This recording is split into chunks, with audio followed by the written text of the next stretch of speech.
నమస్తే. Spiritual, motivation, educational వీటికి సంబంధించి ఇంటర్వ్యూస్ ఇవ్వదలుచుకున్న వాళ్ళు కింద నంబర్కి కాంటాక్ట్ చేయండి. నమస్తే, వెల్కమ్ టు అవర్ ఛానల్. నేను పద్మిని. ప్రస్తుతం మనతో పాటు పరంజీ గారు ఉన్నారు, మాట్లాడదాం. సార్ నమస్తే. సార్ నమస్తే అమ్మా. సార్, సుప్రీం ఎనర్జీని ప్రేక్షకులకి పరిచయం చేస్తున్నారు. డిఫరెంట్ టాపిక్స్ లో సుప్రీం ఎనర్జీని ఎలా మనం ఇన్వోక్ చేసుకోవచ్చు అని కానీ, లేకపోతే దాని నుంచి ఎలా లబ్ధిని పొందొచ్చు అనేది చాలా వివరంగా చెప్తూ ఉన్నారు. అలాగే మీ క్లాసెస్ హైదరాబాద్ లో ఎప్పుడు ఉన్నాయి సార్? క్లాసెస్ హైదరాబాద్ లో అయితే మే 20th అమ్మా, 20వ తారీఖు ఉన్నాయి. మే 20వ తారీఖు. జూన్ లో క్లాసెస్ ఉండవు, మేలో మాత్రమే ఉంటున్నాయి. మే 20 తర్వాత ఇంకా క్లాసులు ఇప్పుడు లేవు. జూన్ తర్వాత మళ్ళీ క్లాసులు అన్ని కండక్ట్ చేస్తాం. అంటే జూలైలో ఉంటాయి. జూలైలో చేస్తాం. సో ఇప్పుడు మాత్రం హైదరాబాద్ లో మే 20వ తారీఖు క్లాసెస్ ఉన్నాయి. రైట్. రిజిస్టర్ చేసుకున్న వాళ్ళు క్లాసెస్ అయినా ఇంకేమైనా ఉన్నాయా? క్లాసెస్ తో పాటు ఇంతకుముందు కొన్ని వీడియోల్లో మనం మాట్లాడుకున్నాం అమ్మా.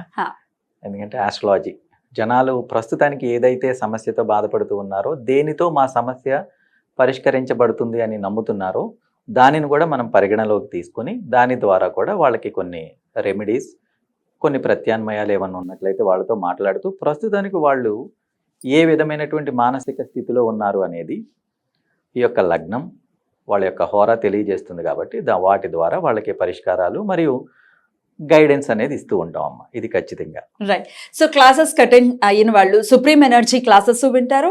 అలాగే వాళ్ళ వ్యక్తిగత ఆస్ట్రాలజీ ప్రకారము ఏమేం మార్పులు చేసుకోవాలి, అసలు ఎలా నడుస్తోంది టైం అనేది కూడా మీ ప్రిడిక్షన్స్ రూపంలో అది కూడా తీసుకుంటారు. ఎగ్జాక్ట్లీ.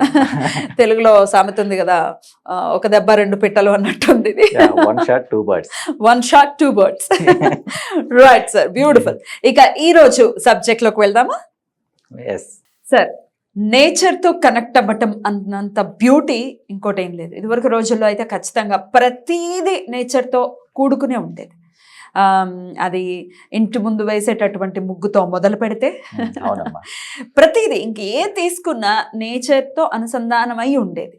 అంటే ఆ ఇళ్ళు అవ్వచ్చు, ఆ వంటలు అవ్వచ్చు, లేకపోతే ఆ తిండి అవ్వచ్చు, అన్నీ కూడా ఇప్పుడంతా మారిపోయింది. మొత్తం ఫుల్ ఫాస్ట్ జనరేషను. అసలు లేస్తే ఏసీ, పడుకుంటే ఏసీ, అసలు ఏసీ లేకుండా జీవితాలు వెళ్ళట్లేదు. అన్నీ కూడా ఆర్టిఫిషియల్కి బాగా దగ్గరైపోయిన జీవితాలు. ఎంతైతే నేచర్కి దూరం అయ్యామో అన్ని కష్టాలని కూడా కొని తెచ్చుకున్నామేమో అనిపిస్తోంది ఖచ్చితంగా. అటు హెల్త్ రిలేటెడ్కు కూడా చాలా కష్టాలు. ఇప్పుడే హెల్త్ ఇష్యూస్ లేని వాళ్ళు ఎవరైనా ఉన్నారు అని అంటే నిజంగా వాళ్ళు అదృష్టవంతులే. డెఫినెట్గా అది ఎప్పుడు అది కరెక్టే. బట్ దెన్ ఇప్పుడు చాలా ఎక్కువైపోయాయి హెల్త్ ఇష్యూస్.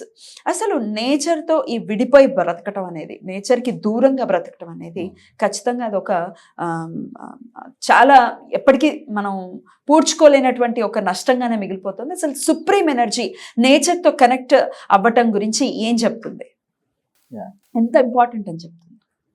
నేచర్తో ఎప్పుడైతే మనం కనెక్షన్ పూర్తిగా కట్ అవ్వలేదు, కానీ అంటి అంటనట్టు ముట్టి ముట్టనట్టు ఉన్నాం, దూరంగా బ్రతుకుతున్నాం. కొన్నిసార్లు కనెక్ట్ అవుతున్నాం, మళ్ళీ డిస్కనెక్ట్ అవుతున్నాం. పూర్వపు రోజుల్లో మనం చూసినట్లయితే ఈ అనారోగ్యాలు అనేవి చాలా తక్కువ. ఎందుకంటే వాళ్ళు ఎప్పుడు కూడా కాళ్ళకి చెప్పులు లేకుండా ఎంత దూరమైనా నడుస్తూ ప్రయాణం చేస్తూ, అలసట వచ్చిందంటే ఒక చెట్టు కింద కూర్చుని అలసట తీర్చుకోవడం, దాహం వేస్తే ఎక్కడైనా నీరు, ఆ కోనేరులో నీరు, కాలువల్లో నీళ్లు తాగడం, వెళ్ళిపోతూ ఉండేవాళ్ళు. వాళ్ళు 70 సంవత్సరాలు, 80 సంవత్సరాలు, 100 సంవత్సరాలు, 110, 120 సంవత్సరాలు కూడా బ్రతికిన వాళ్ళు ఉన్నారుగా, ఏ విధమైన అనారోగ్యం లేకుండా. ఎందుకు అంటే వాళ్ళు ఎప్పుడు ఆ ఎర్తింగ్ అనేది వాళ్ళలో ఉండేది. కాళ్ళకి చెప్పులు లేకుండా ఎప్పుడు. ఇవాళ రేపు మనం చూస్తే ఎవరమ్మా అసలు కాళ్ళకి చెప్పులు లేకుండా నడిచేవాళ్ళు? ఇంట్లో కూడా చెప్పులే కదా. అంతే కదా. టైల్స్ నుంచి వచ్చేటటువంటి ఆ కూల్ ఎక్కువైపోతుందని చెప్పులు, అసలు చెప్పులు వేసుకోవడం ఒక ఫ్యాషన్ అయిపోయింది. అసలే కాంక్రీట్ వనం, ఎక్కడ చూసినా కాంక్రీట్లు. అలాగే వెహికల్స్ అనేవి రబ్బర్, అసలు ఎర్త్ అనేది అవ్వదు. సో ఈ విధంగా ఏమవుతుందంటే నేచర్కి కంప్లీట్గా మనం దూరం అయిపోయి ఉన్నాం. ఇకపోతే కాస్తంత తీసుకునే నీటిలో నుంచి బాగుంది కదా అనుకుంటే దీన్ని కూడా ఫిల్టర్ చేసేస్తున్నాం మనం. వీటిలో కూడా మినరల్స్ కలిపేస్తున్నాం. ఇంకేంటి అంటే మనం ఒక 80% నేచర్ నుంచి దూరం అయిపోయి కనెక్షన్ కట్ అయిపోయినట్లే ఉంది. అందు గురించి మేమేం చేస్తున్నామంటే, మీ ప్రశ్నకి సమాధానం చెప్తాను, దానికి ముందు ఒక వివరణ ఇస్తాను. మేమేం చేస్తున్నామంటే ప్రతి పౌర్ణమికి నేను పౌర్ణమి ధ్యానం నదిలో పారుతున్నటువంటి నదులలోనే పెట్టడానికి కారణం ఇదేనమ్మా. దీనికి ఎగ్జాంపుల్ మీరు సముద్రాల దగ్గరికి వెళ్ళి ఎప్పుడైనా స్నానం చేసినా లేదా స్విమ్మింగ్ పూల్లో దిగి మీరు స్నానాలు చేసినా చూడండి, పెద్దోళ్ళు కూడా చిన్న పిల్లల్లా స్నానాలు చేస్తారు. నీటితో ఎప్పుడైతే మనం కనెక్ట్ అవుతామో చిన్న పిల్లలం అయిపోతాం.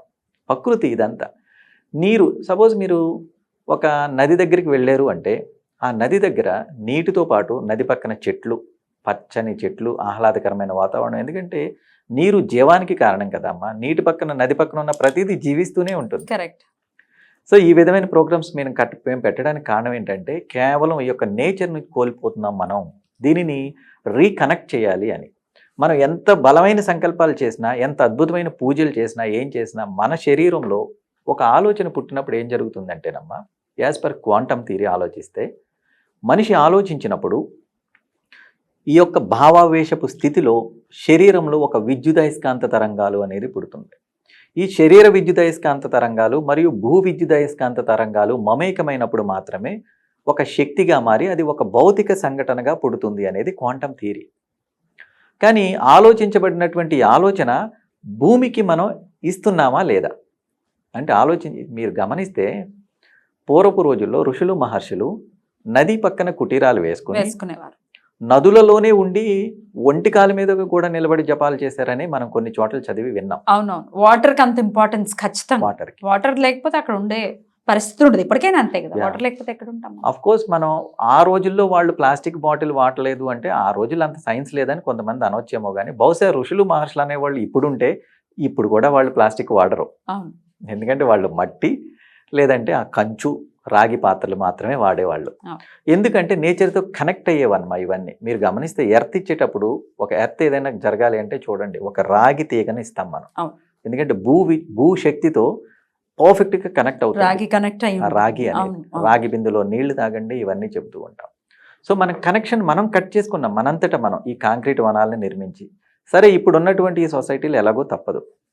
నిజంగా మనం కరెక్ట్గా ఆలోచిస్తే నేచర్తో కనెక్ట్ అయ్యి నేర్చుకున్నది ఏదైనా అద్భుతంగా ఉంటుంది. కాబట్టి మీరు సంకల్పాలు చేసేటప్పుడు రోజు ఎలాగో కనెక్ట్ అవ్వలేకపోతున్నారు కాబట్టి వన్స్ ఇన్ ఏ మంత్ ఈ పౌర్ణమి రోజు, ఇంతకుముందు మీరే నాకు ఒకసారి చెప్పారమ్మ, పౌర్ణమి రోజు ఉపవాసం ఉండి ధ్యానం చేసి అద్భుతమైన ప్రక్రియలు ఇవన్నీ ఉంటాయి సార్ మన తత్వంలో అని. ఎందుకు ఇవన్నీ వచ్చాయంటే రాబోయే రోజుల్లోకి ఇదే విధమైనటువంటి జీవనశైలి మనకు ఉంటుందని మన ఋషులు మహర్షులకు ముందే తెలుసు. కాబట్టి ఈ విధమైనటువంటి విధానాలను రూపొందించి పెట్టారు. మీరు గమనించండి, నేచర్తో కనెక్ట్ అయ్యి విద్య అభ్యసించేవాళ్ళు ఒకప్పుడు. గురుకులాలలో మనం చూసినట్లయితే అక్కడ బహుశా అప్పట్లో లేవని కాదు, కానీ అప్పుడు ఏసీ రూమ్లు ఏం లేవు, ఇలాంటి కాంక్రీట్ బిల్డింగ్స్ ఏం లేవు. ఏసీ బస్సులు, ఏసీ రూమ్లు అన్నీ ఇవే కదమ్మా. ఇప్పుడు ఎక్కడ మనం కనెక్ట్ అవ్వనిస్తున్నాం? తినేటప్పుడు కూడా ఆ స్కూల్లోకి వెళ్ళినప్పుడు పిల్లలు తినేటప్పుడు కూడా షూస్తోనే ఉంటున్నారు కదా. ఇంకా అసలు ఎక్కడ వాళ్ళ పాదాలు కందిపోతాయేమోనని మీరు చేతులు పెట్టేసి వాళ్ళని నడిపించేస్తున్నారు. దౌర్భాగ్యం ఏంటంటే మనమే వాళ్ళ భవిష్యత్తుని నిర్వీర్యం చేసేస్తూ ఉన్నాం నేచర్తో కనెక్షన్ కట్ చేసి. కాబట్టి ఎప్పటి వరకు అయితే మీరు నేచర్తో కనెక్ట్ అవ్వరో అప్పటి వరకు మీ శరీరంలో ఉన్నటువంటి భావావేశ విద్యుదయస్కాంత తరంగాలు, మీరు సంకల్పించినటువంటి సంకల్పపు శక్తి భూమితో ఎప్పటి వరకు అయితే అనుసంధానం అవుదో అప్పటి వరకు మీ సంకల్పాలు నెరవేరవు. కాబట్టి నేచర్తో కనెక్ట్ అవ్వడానికి ప్రయత్నం చేయండి. ఇప్పుడు అర్థమైంది కదమ్మా నేచర్తో ఎలా కనెక్ట్ అవ్వాలి అనేది. వీలైనంత వరకు చెప్పులు లేకుండా నడవండి. అలాగే ఉదయం సాయంత్రం ఒకవేళ మీరు పల్లెటూరులో ఉన్నట్లయితే నేల మీద నడవండి. ఇంకా సిటీలో ఉండేవాళ్ళైతే వన్స్ ఇన్ ఏ మంత్ కాస్తంత వాటర్లో కూర్చుని ప్రశాంతమైనటువంటి సంకల్పాలను మెడిటేషన్ ద్వారా చేసి సంకల్పించండి. నేచర్తో ఆటోమేటిక్గా కనెక్ట్ అవుతారు. కనెక్ట్ అయితే మన సమస్యలను ఎలా సాల్వ్ చేసుకోవాలో ఆ సామర్థ్యం నేచర్ మనకు అందిస్తుంది. ఖచ్చితంగా అమ్మ, ప్రకృతి అమ్మ కాబట్టి ఖచ్చితంగా మనకు అన్ని ఇస్తుంది, నేర్పిస్తుంది కూడా అమ్మ. ఏం ఆలోచించాలి, ఎలా చేయాలని అన్ని మనకు ఆటోమేటిక్గా వస్తాయి. ఎందుకంటే మీరు ఒక మహా అద్భుతమైన జీవి. Right sir. Thank you so much sir. నమస్తే. నమస్తే అమ్మ.